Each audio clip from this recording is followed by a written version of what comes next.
Operator, can you help me? Help me if you please. Give me the right area code and the number that I need.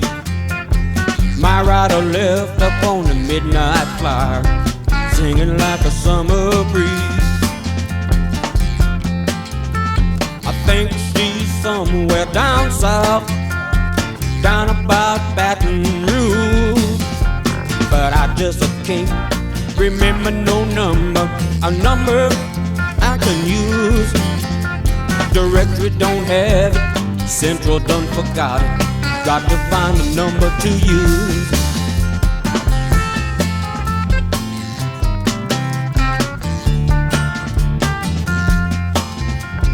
Trying to check out a number, trying to run down a line. Operator said that's privileged information and it ain't no business of mine. It's flooding down in Texas, the poles are out in Utah. Got to find a private line. She could be hanging around a steel mill, working in a house of blue lights, riding a getaway bus out of Portland, talking to the night. I don't know where she's going, I don't care where she's been, long as she's been doing it right.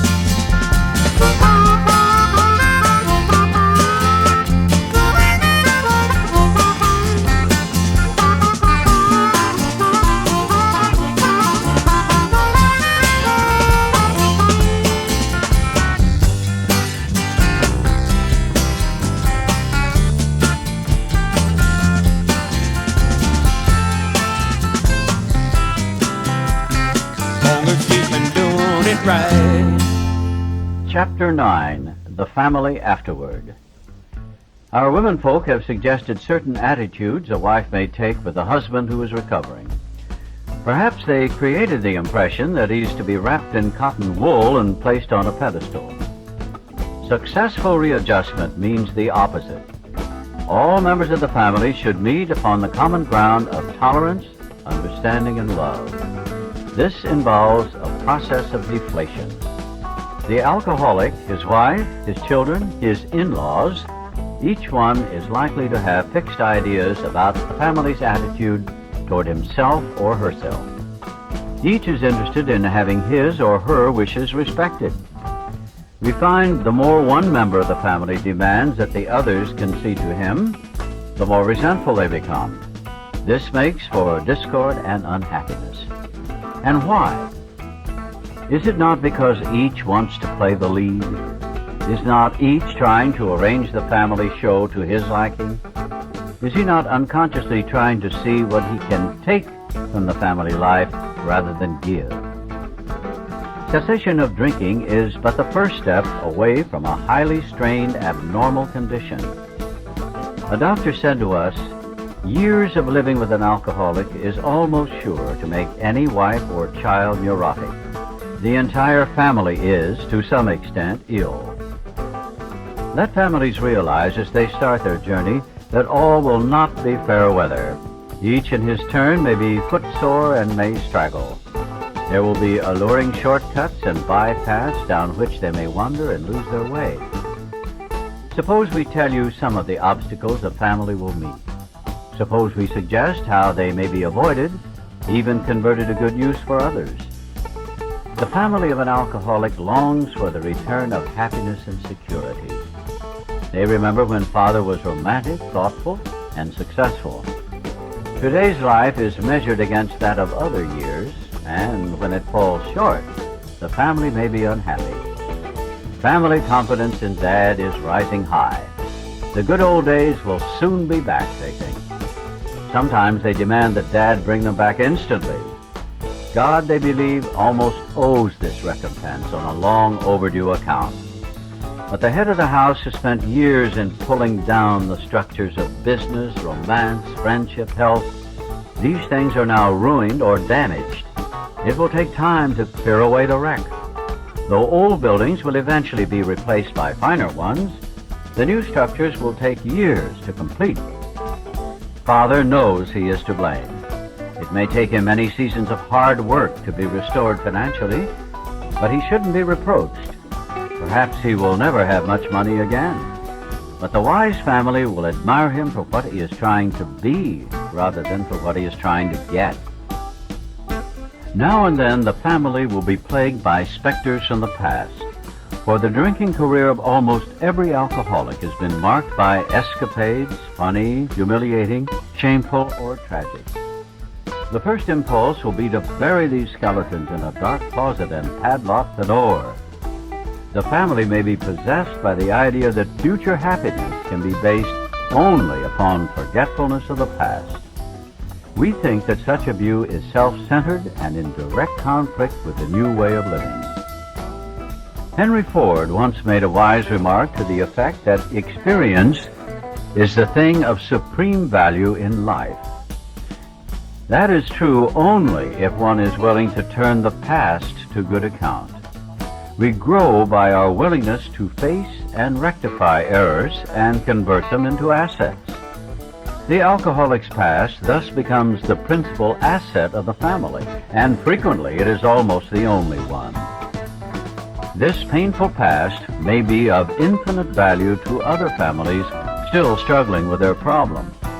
We think each family which has been relieved owes something to those who have not, and when the occasion requires, each member of it should be only too willing to bring former mistakes, no matter how grievous, out of their hiding places. Showing others who suffer how we were given help is the very thing which makes life seem so worthwhile to us now. Cling to the thought that in God's hands, the dark past is the greatest possession you have, the key to life and happiness for others. With it, you can avert death and misery for them. It is possible to dig up past misdeeds so they become a blight, a veritable plague. For example, we know of situations in which the alcoholic or his wife have had love affairs. In the first flush of spiritual experience, they forgave each other and drew closer together. The miracle of reconciliation was at hand. Then, under one provocation or another, the aggrieved one would unearth the old affair and angrily cast its ashes about. A few of us have had these growing pains, and they hurt a great deal. Husbands and wives have sometimes been obliged to separate for a time until new perspective, new victory over hurt pride could be re-won. In most cases, the alcoholic survived this ordeal without relapse, but not always.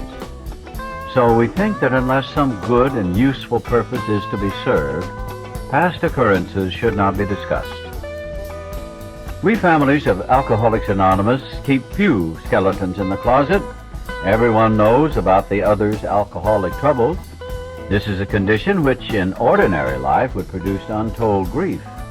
There might be scandalous gossip, laughter at the expense of other people, and a tendency to take advantage of intimate information. Among us, these are rare occurrences.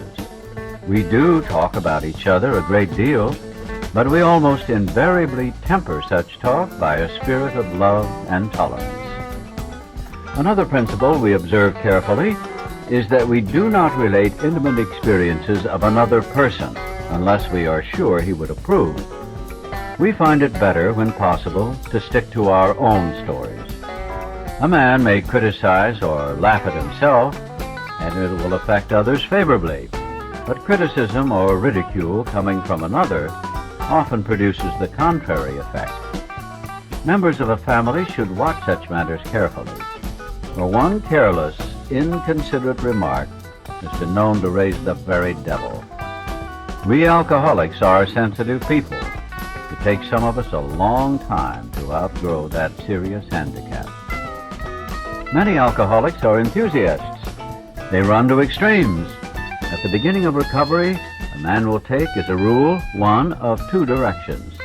He may either plunge into a frantic attempt to get on his feet in business, or he may be so enthralled by his new life that he talks or thinks of little else. In either case, certain family problems will arise. With these, we have had experience galore. We think it dangerous if he rushes headlong at his economic problem. The family will be affected also, pleasantly at first, as they feel their money troubles are about to be solved, then not so pleasantly as they find themselves neglected. Dad may be tired at night and preoccupied by day. He may take small interest in the children and may show irritation when reproved for his delinquencies. If not irritable, he may seem dull and boring, not gay and affectionate as the family would like him to be. Mother may complain of inattention. They are all disappointed and often let him feel it. Beginning with such complaints, a barrier arises. He is straining every nerve to make up for lost time. He is striving to recover fortune and reputation and feels he's doing very well. Sometimes mother and children don't think so. Having been neglected and misused in the past, they think father owes them more than they're getting. They want him to make a fuss over them. They expect him to give them the nice times they used to have before he drank so much, and to show his contrition for what they suffered. But Dad doesn't give freely of himself. Resentment grows. He becomes still less communicating. Sometimes he explodes over a trifle. The family is mystified. They criticize, pointing out how he is falling down on his spiritual program. This sort of thing can be avoided. Both father and the family are mistaken, though each side may have some justification. It is of little use to argue and only makes the impasse worse.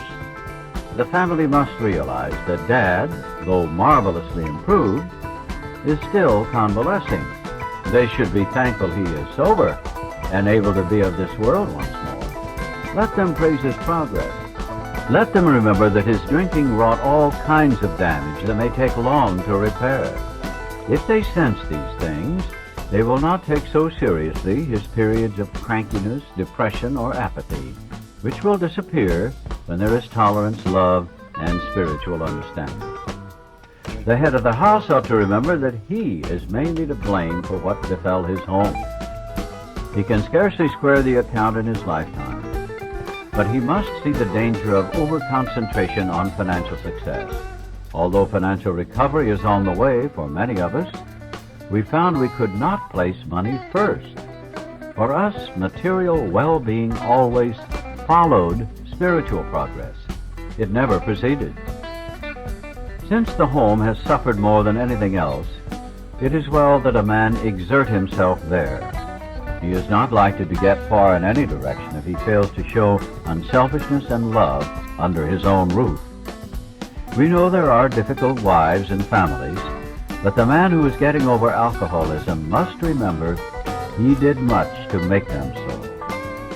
As each member of a resentful family begins to see his shortcomings and admits them to the others, he lays a basis for helpful discussion. These family talks will be constructive if they can be carried on without heated argument, self-pity, self-justification, or resentful criticism.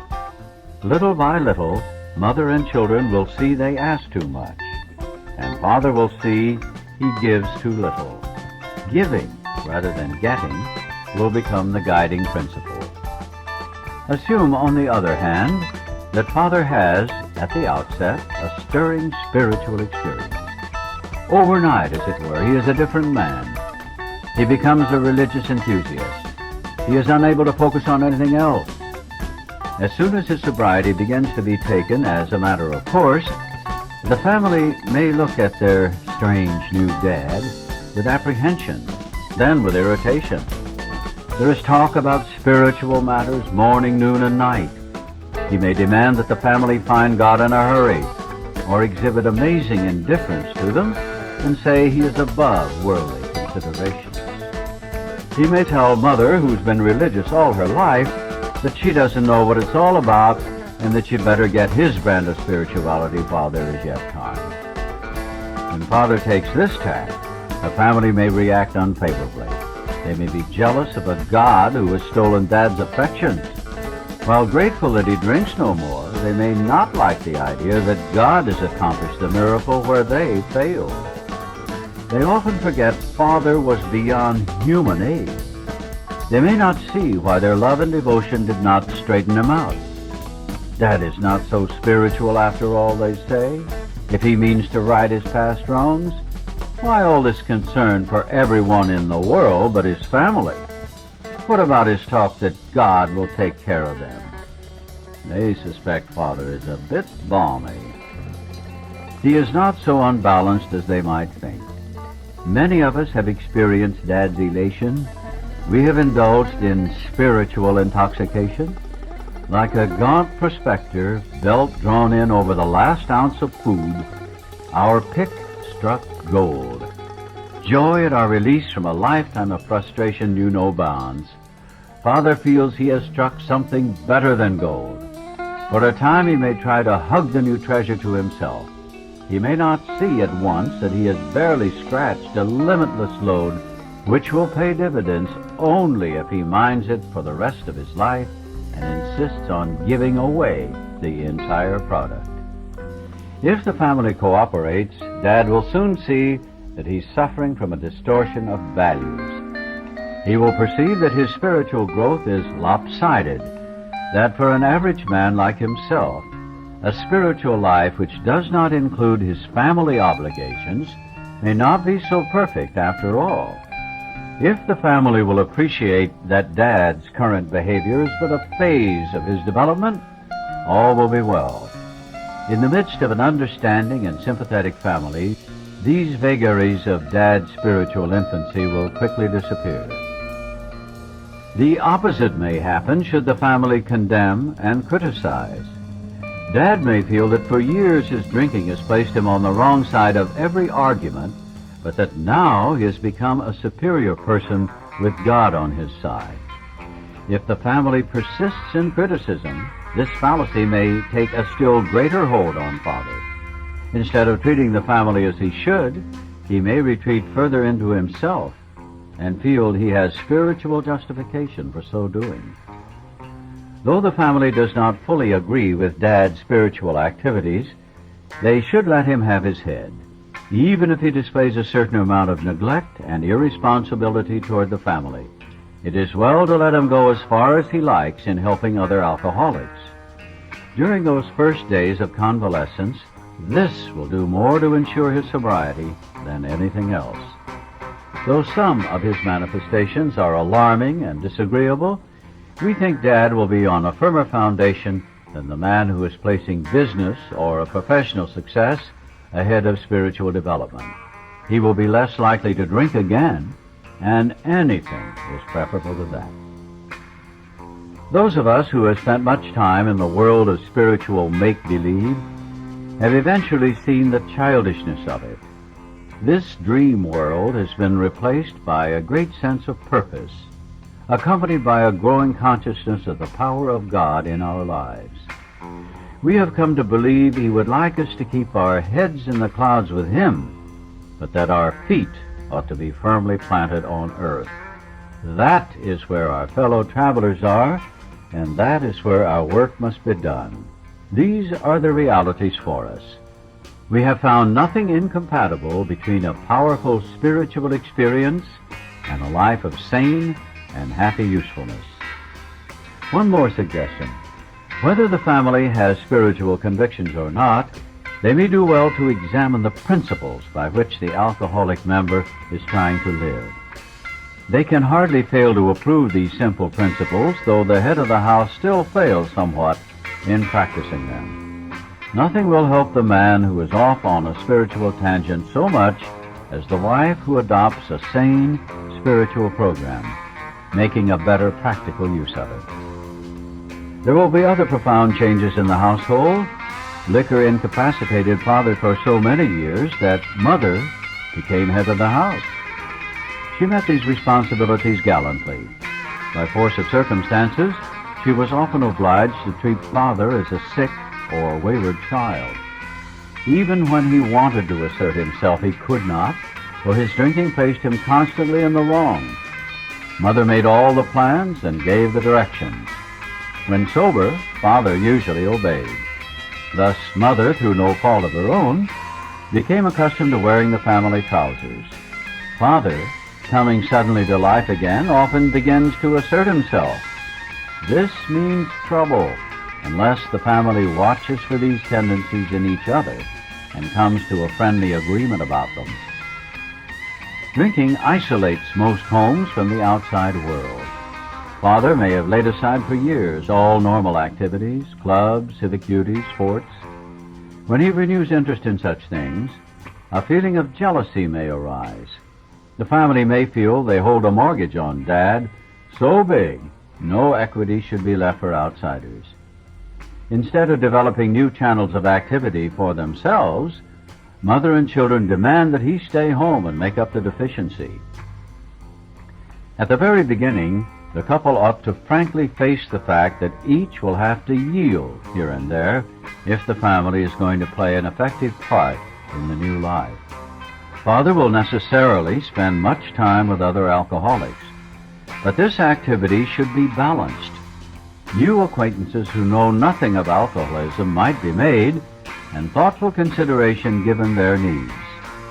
The problems of the community might engage attention. Though the family has no religious connections, they may wish to make contact with or take membership in a religious body. Alcoholics who have derided religious people will be helped by such contacts. Being possessed of a spiritual experience, the alcoholic will find he has much in common with these people, though he may differ with them on many matters. If he does not argue about religion, he will make new friends and is sure to find new avenues of usefulness and pleasure. He and his family can be a bright spot in such congregations. He may bring new hope and new courage to many a priest, minister, or rabbi who gives his all to minister to our troubled world. We intend the foregoing as a helpful suggestion only. So far as we are concerned, there is nothing obligatory about it. As non-denominational people, we cannot make up others' minds for them. Each individual should consult his own conscience. We have been speaking to you of serious, sometimes tragic things. We have been dealing with alcohol in its worst aspect. But we aren't a glum lot. If newcomers could see no joy or fun in our existence, they wouldn't want it. We absolutely insist on enjoying life. We try not to indulge in cynicism over the state of the nations, nor do we carry the world's troubles on our shoulders. When we see a man sinking into the mire that is alcoholism, we give him first aid and place what we have at his disposal. For his sake, we do recount and almost relive the horrors of our past. But those of us who have tried to shoulder the entire burden and trouble of others find we are soon overcome by them. So we think cheerfulness and laughter make for usefulness.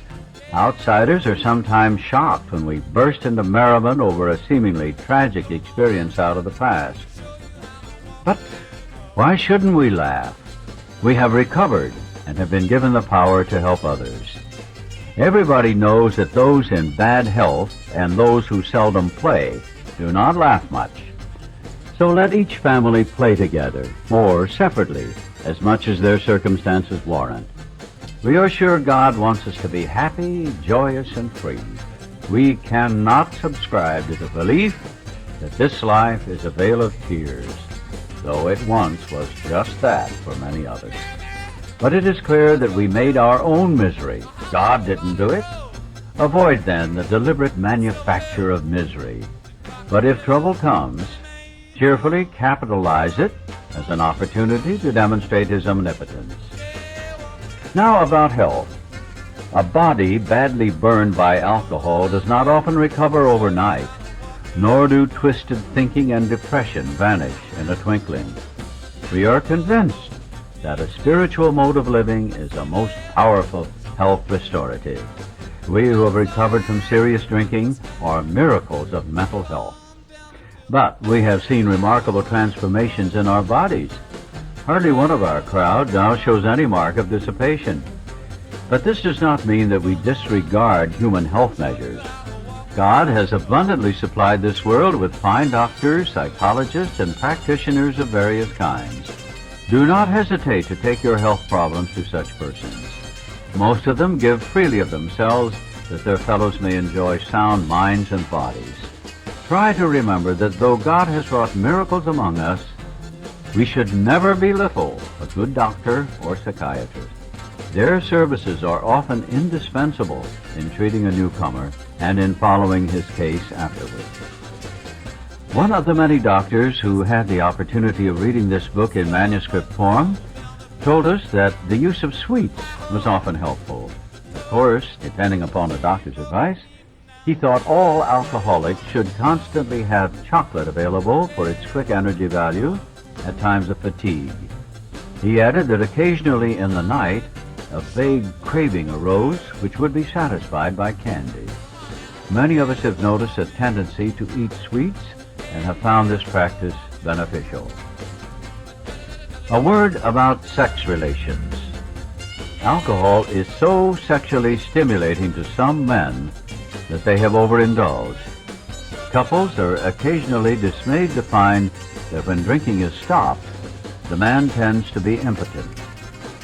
Unless the reason is understood, there may be an emotional upset.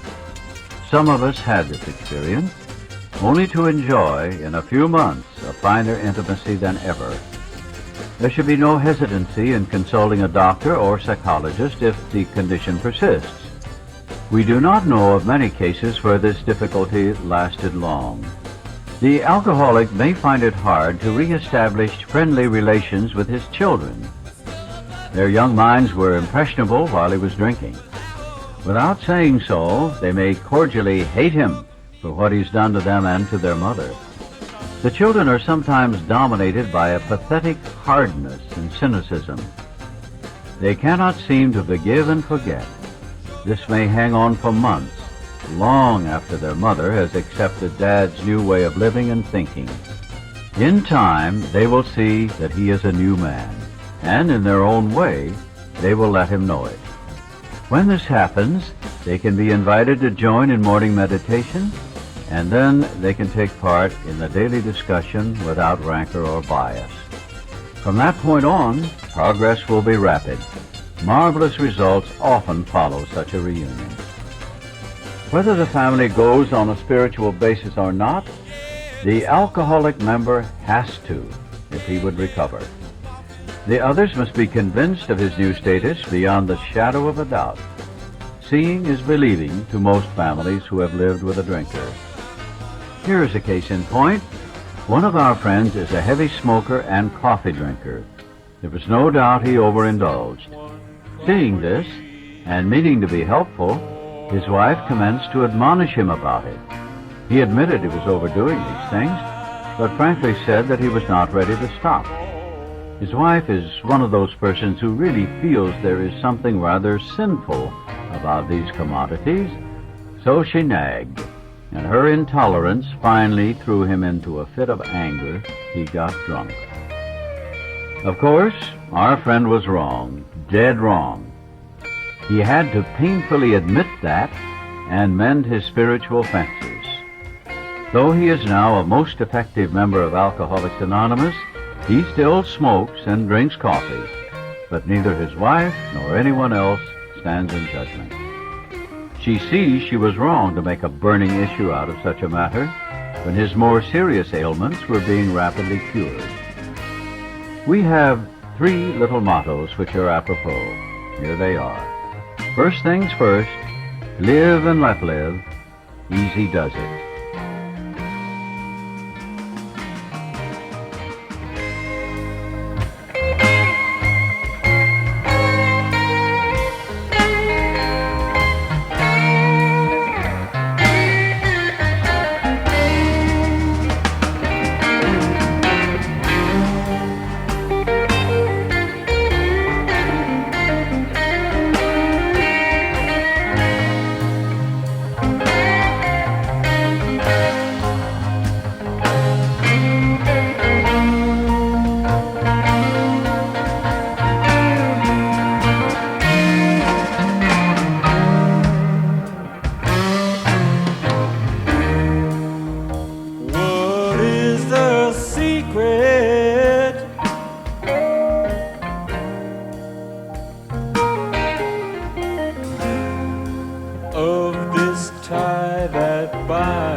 just the nature of things. Conceived of great spirit, not for beggars but kings. You who have found it, please help me along. I'm a man, I'm a man, I'm not made out of stone. My needs, they are simple. I don't want many things, but I truly want to fly on them wings of love one more time. That's all I need. I wanna fly on them wings. Wanna fly on them wings of love. I'm a stranger here. Oh, somebody help me now. Wake up early in the morning. You know, my pillow gets soaking wet. All I need,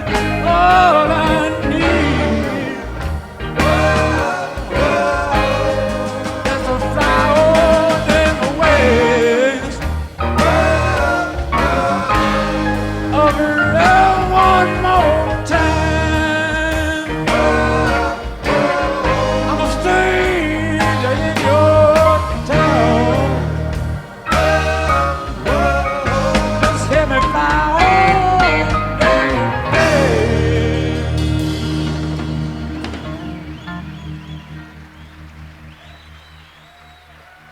Thank you.